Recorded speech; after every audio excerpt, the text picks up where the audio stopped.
Praise the Lord. இயேசுவின் ரத்தம் ஜெயம். தினமும் இயேசு நிகழ்ச்சிக்கு உங்களை கர்த்தராகிய இயேசு கிறிஸ்துவின் நாமத்தில் வரவேற்கிறேன். செய்தியின் தலைப்பு, ஏதாவது செய்யுங்கள். ஆதார வசனம் நியாயாதிபதிகள் 6ஆம் அதிகாரம் 12வது வசனம். கர்த்தருடைய தூதனானவர் அவனுக்கு தரிசனமாகி, பராக்கிரமசாலியே, கர்த்தர் உன்னோடே இருக்கிறார் என்றான். செயல்படும் ஆண்டவரின் மக்களே, இக்காலகட்டத்திலே இஸ்ரவேல் மக்களுக்கு ராஜா இல்லை, கர்த்தரே ராஜாவாக இருந்தார்.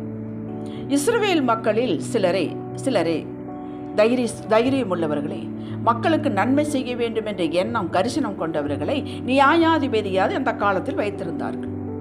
இவர்கள் 10 வருடம் 20 வருடம் 30 வருடங்கள் என்ற நியாயம் விசாரித்தார்கள், தலைமை வகித்தார்கள், எதிர்த்து வருவோருடன் யுத்தம் செய்து மக்களை காப்பாற்றினார்கள்.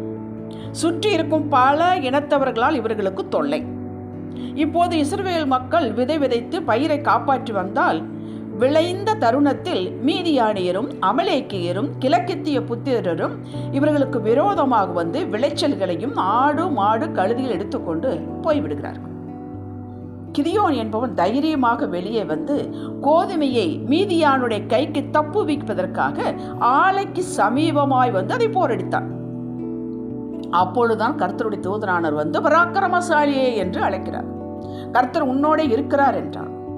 இது தெய்வத்தின் குரல் என்பதை புரிந்து கொண்டார். நல்லது, கர்த்தர் எங்களோடு இருந்தால் ஏன் இப்படி எங்களுக்கு நடக்கிறது? கர்த்தர் எங்களோடு இருந்தால் ஏன் இப்படி குகைகளுக்குள்ளும் கெபிகளுக்குள்ளும் அரணான ஸ்தலங்களுக்குள்ளும் ஒளிந்து வாழ்ந்து கொண்டிருக்கிறோம்? எங்கள் முற்பிதாக்களை எல்லாம் கர்த்தர் எகிப்திலிருந்து விடுதலையாக்கி கொண்டு வரவில்லையா? அற்புதங்கள் நடந்ததே அப்பொழுது. இப்பொழுது கர்த்தர் எங்களை கைவிட்டு இந்த மீதியானி கையில் ஒப்பு கொடுத்து விட்டாரே என்று அங்கலாய்க்கிறார். இதற்கெல்லாம் அவர் அவனுடைய சந்தேகங்களுக்கும் கேள்விகளுக்கும் பதில் சொல்லவில்லை. வசனம் 14. அப்பொழுது கர்த்தர் அவனை நோக்கி பார்த்து, உனக்கு இருக்கிற இந்த பலத்தோடு போ, நீ இஸ்ரவேலை மீதியாவுடைய கைக்கு நீங்களாக்கி ரட்சிப்பாய், உன்னை அனுப்புகிற நான் அல்லவா என்கிறார். கிதியோன், என் குடும்பம் ரொம்ப சிறுசுங்க, நான் ஏழை சிறியவன், தன் ஆற்றாமையை விளக்குகிறான். கர்த்தர், நான் உன்னோடு இருப்பேன், ஒரு மனுஷனை முறியடிப்பது போல நீ முறியடிப்பாய் என்கிறார். கர்த்தர் சொல்லுவது, நீ எளியவன் தான், உன் குடும்பம் சிறிதுதான், நான் உன்னை எப்படி ஆக்கப் போகிறேன் என்பதைத்தான் முதல் வார்த்தையிலேயே பராக்கிரமசாலியே என்று அழைத்தேன். நீ இப்பொழுது பராக்கிரமசாலி கிடையாது, நான் உன்னை அப்படி ஆக்கப் போகிறேன். நான் பார்க்கிறேன், உன்னை பராக்கிரமசாலியாக நான் பார்க்கிறேன், ஆகவே உன்னை அழைக்கிறேன்.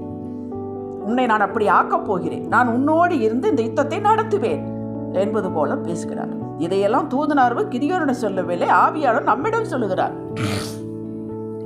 ஒன்றுமில்லாத ஒருவனை எடுத்து உருவாக்கி பலப்படுத்தி நிலைநிறுத்தி வெற்றியடை செய்வதுதான் எனக்கு மகிமை. ஆவியானவர் சொல்லுகிறார். ஆவியானவர் நம்மிடம் சொல்வது, எனக்கு ஞானம் இல்லை, பெரிய டிகிரி இல்லை, படிப்பு இல்லை, செல்வாக்கும் இல்லை, செல்வமும் இல்லை, ஆள்பலம் இல்லை, பணபலம் இல்லை, சாதுரியம் இல்லை, இந்த பிசினஸும் படுத்து விட்டது, எந்த இடத்திற்கு இன்டர்வியூக்கு போனாலும் தோல்வி, இப்படி நம்முடைய ஆற்றாமையே சொல்லி கொண்டு அடுக்கி கொண்டு போனாலும் கர்த்தர் கேட்கிறார், ஆனால் கவனிப்பதில்லை. இதற்கெல்லாம் அவர் ஒவ்வொன்றாக எடுத்து பதில் சொல்வதில்லை. இதுதான் கவனிப்பதில்லை என்பதாக அவர் காதில் விழுகுது, கேட்கிறார், ஆனால் கவனிப்பதில்லை.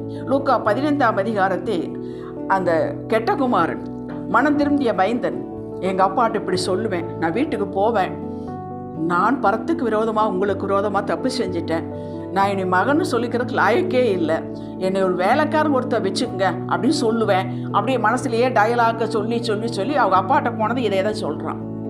நீங்கள் வாசித்து பாருங்கள். அவங்க அப்பா, இவனுக்கு மோதிரத்தை கொண்டு வந்து போடுங்கள், நல்ல பாதரட்சியை கொடுங்கள், நல்ல ட்ரெஸ்ஸை போடுங்கள், கொளுத்த கன்றுக்குட்டி அடியுங்கள், அப்படிதான் சொன்னார். அவனுக்கு சொன்னதுக்கெல்லாம் அவன் கண்டுக்கவே இல்லை. அவர் நாமும் எப்படித்தான் கேட்பார், ஆனால் கவனிக்க மாட்டார். இதுக்கெல்லாம் அவர் பதில் சொல்வதில்லை. என்ன ஆகணுமோ, இப்போ என்ன நடக்கணுமோ, அடுத்து என்ன நடக்கணுமோ அதை பற்றி தான் நம்ம கூட பேசுவார். இப்போ ஆக வேண்டியது மட்டும் அவர் பேசுகிறார். நியாயாதிபதிகள் 6-7 அதிகாரங்களை படியுங்கள்.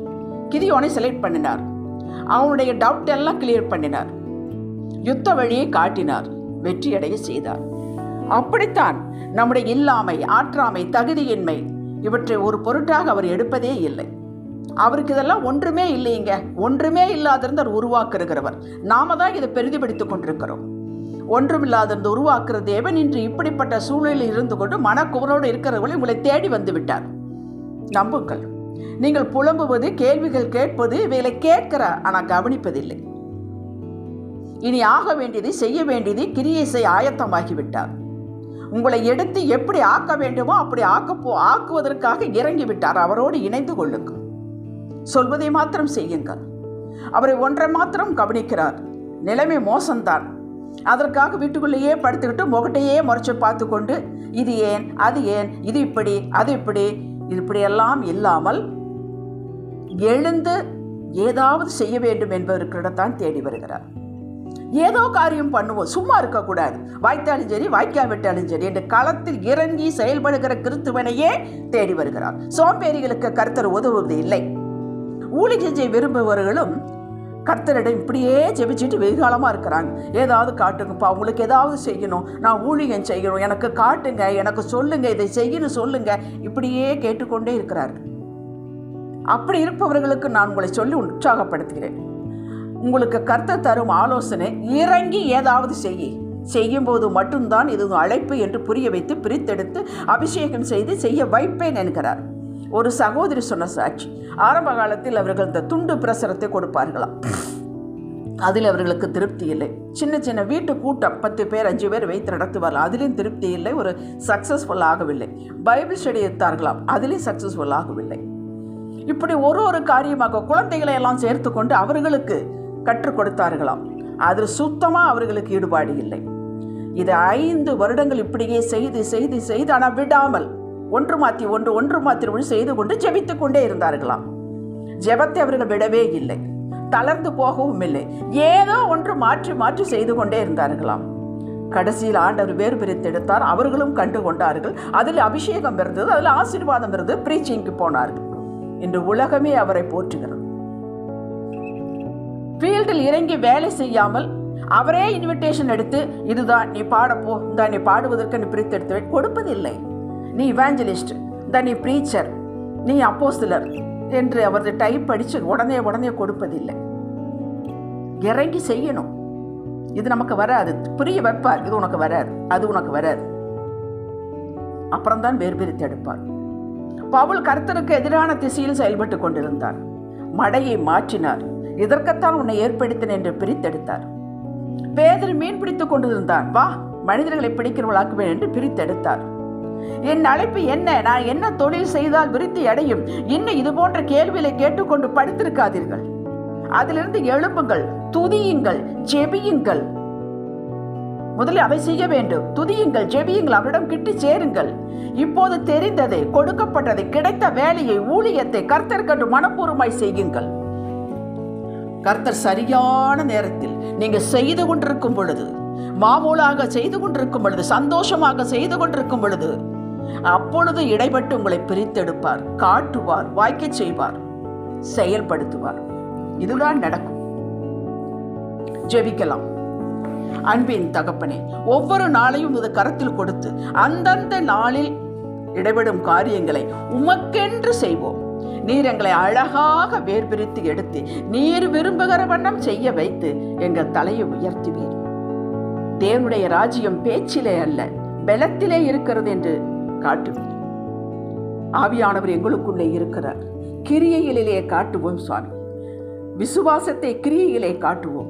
நீரும் எங்களுக்கு மோசேக்கு வழியும் இஸ்ரவேல் மக்களுக்கு கிரியை காட்டுவது போல 2ஐயும் எங்களுக்கு காட்டுங்கள் தகப்பனே. உம்முடைய பலன் இல்லாவிட்டால் எங்களால் ஒன்று செய்ய முடியாது. வழி காட்டுங்கள், கிரியையிலே காட்டுங்கள், வாய்க்க செய்யுங்கள், இதுதான் என்று சொல்லுங்கள்.